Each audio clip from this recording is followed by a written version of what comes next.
सुन रहे हैं भाग 23। क्या हुआ माँ जी, आपने चाय पीना छोड़ दिया क्या? आज कितने मन से बनाई है और आप पी ही नहीं रही। गुलाबो मुंह बनाते हुए बोली।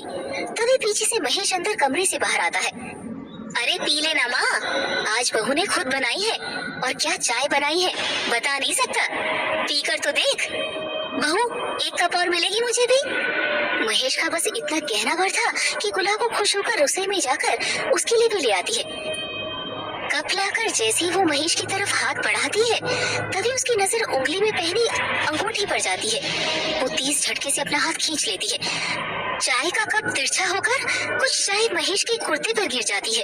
वो उठकर खड़ा हो जाता है और कप को एक तरफ रखकर गुलाबो को हैरानी से देखने लगता है। उसे यूं इस तरह देखते हुए गुलाबो फौरन संभल कर सफाई देने लगती है।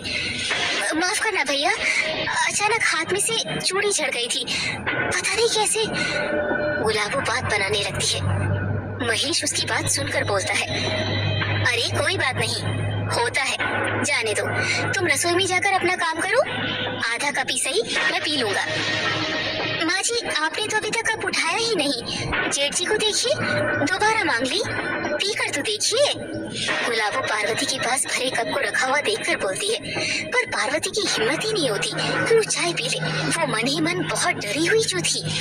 उसे वही रात वाली बात रह रहकर याद आ रही थी। उसे एक तरह से घृणा हो रही थी गुलाबो से, बस वही उसे उस चाय में भी लग रही थी। अरे माँ क्या हुआ, पी लेना, क्यों नाराज है माँ उसे? आज तो मर्जी से इसने सारी रसोई संभाल ली, अब माफ कर दे इसे, बेचारी कितने मन से बनाकर लाई है। महेश पार्वती को समझाते हुए बोलता है। गुलाबो महेश को चाय देकर वापस अंदर जाते हुए धीमे से पार्वती को बोलती है, पी ले बुढ़िया, वरना तू तो अब जान ही गई है मैं क्या बला हूँ। नाटक मत कर, तूने आखिर नहीं मानी ना, मेरा रास्ता काट कर ही मानेगी। गुलाबो महेश की उंगली और गले की तरफ देखते हुए गुस्से से अंदर चली जाती है। गुलाबो की बात सुनकर पार्वती फौरन डर से उसकी तरफ देखते हुए चाय का कप उठा लेती है और बड़े बेमन से चाय पीने लगती है। महेश कुर्ता पानी से साफ करके उठकर बाहर जाने लगता है। अच्छा माँ चलता हूँ, आज जल्दी आ जाऊंगा, उस बीरज की लगन में भी जाना है ना परगांव, लौटते हुए रात हो जाएगी वरना वहाँ से, जल्दी जाकर जल्दी वापस आ जाऊंगा। कहते हुए महेश बाहर निकल जाता है। पार्वती उसे जाते हुए देखती रहती है।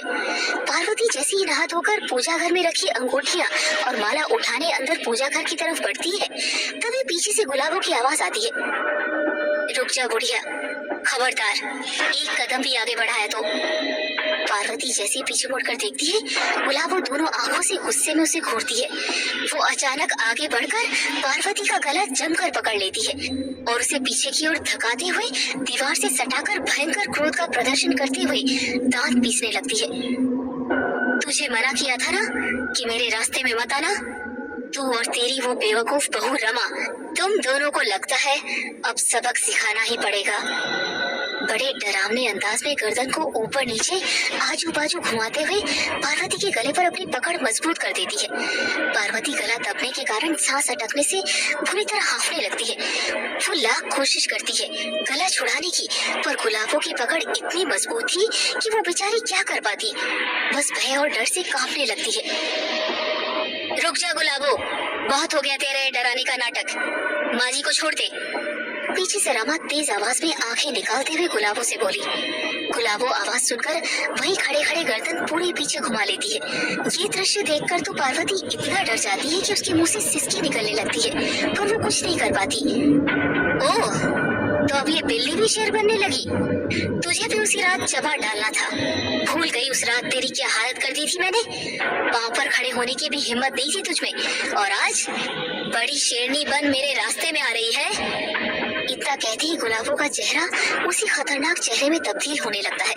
उसकी चमड़ी गलकर हटने लगती है, होंठ गायब होकर पूरे दांत दिखने लगते हैं, बाल लंबे होकर चारों तरफ फैलने लगते हैं, हाथों के नाखून बढ़ने लगते हैं। उसकी आवाज में वही गुर्राहट आने लगती है, आंखें अंगारे की भांति जलते हुए रमा को घूरने लगती है। गुलाबो का ये रूप देखकर एक बार रमा भी सहम जाती है। तभी उसे मनोहर लाल द्वारा बाबा जी की कही बात याद आती है, डरना बिल्कुल भी नहीं है, यही डर उसका हथियार है। बस फिर रमा अपने चेहरे से डर की पट्टी हटाकर बड़ी बड़ी आंखें निकालते हुए गुलाबो की तरफ गुस्से से देखने लगती है। गुलाबो पहली बार रमा में ये हिम्मत देखकर थोड़ा सकपका जाती है, लेकिन फिर गुर्राते हुए पार्वती की गर्दन से अपना हाथ हटाकर उसकी तरफ लपकती है। रमा भी पहले से तैयार खड़ी थी। वो गुलाबो को जोर का झटका देकर पीछे धकेल देती है और फौरन पार्वती के पास आकर उसके आगे खड़ी हो जाती है। रमा के इस अप्रत्याशित हमले से गुलाबो खड़ी खड़ी उसे और उसके पीछे खड़ी खड़ी पार्वती को घूरने लगती है। वो फिर रमा की तरफ बढ़ती है, पर जैसे ही वो रमा को छूती है उसे वही झटका लगता है जो चाय देते वक्त महेश से लगा था। उसकी नजर रमा के गले की माला और हाथ की सिद्ध अंगूठी पर पड़ती है। वो और भी गुस्से में खूंखार तरीके से गुर्राते हुए वही पास में रखी लकड़ी की कुर्सी की तरफ देखती है। उसके देखते ही वो कुर्सी हवा में उछलकर रमा की तरफ जाती है। रमा फौरन अपना हाथ ऊंचा कर तेज तेज उग्र स्वर में बोलने लगती है, जय हनुमान ज्ञान गुण सागर, जय कपीस तिहु लोक उजागर। रमा के हाथों में जैसे असीम ताकत आ जाती है और वो अपनी तरफ आ रही उस कुर्सी को झटके से एक तरफ गिरा देती है। रमा के मुंह से प्रचंड स्वर में हनुमान चालीसा की पंक्तियां सुनकर गुलाबो घबराकर दोनों हाथों और कोहनियों से अपना चेहरा ढक लेती है, जैसे उसे ये ध्वनि कानों में चुभ रही हो। अरे क्या हो रहा है यहाँ? भाभी माँ, आप इस तरह यहाँ क्यों खड़ी हैं? दरवाजे के सामने पीठ किए खड़ी गुलाबो के पीछे से एक आवाज आती है। रमा और पार्वती जैसे उस तरफ देखते हैं, सामने सचिन हाथ में टीन का सूटकेस यानी पेटी लिए खड़ा रहता है। उसे देखते ही रमा और पार्वती भौचक्की से उसे पूछते हैं, अरे देवर जी, आप कब आए? रमा के बोलते ही दोनों हाथों से अपना चेहरा छुपाकर खड़ी गुलाबो हाथ हटाकर जैसे ही पीछे देखती है, उसका चेहरा वापस सामान्य हो जाता है। वो दौड़कर सचिन के सीने से लगकर रोने लग जाती है। तुम आ गए बाबू, तुम आ गए, मुझे यहाँ से ले चलो बाबू, मैं अब और यहाँ नहीं रह पाऊंगी।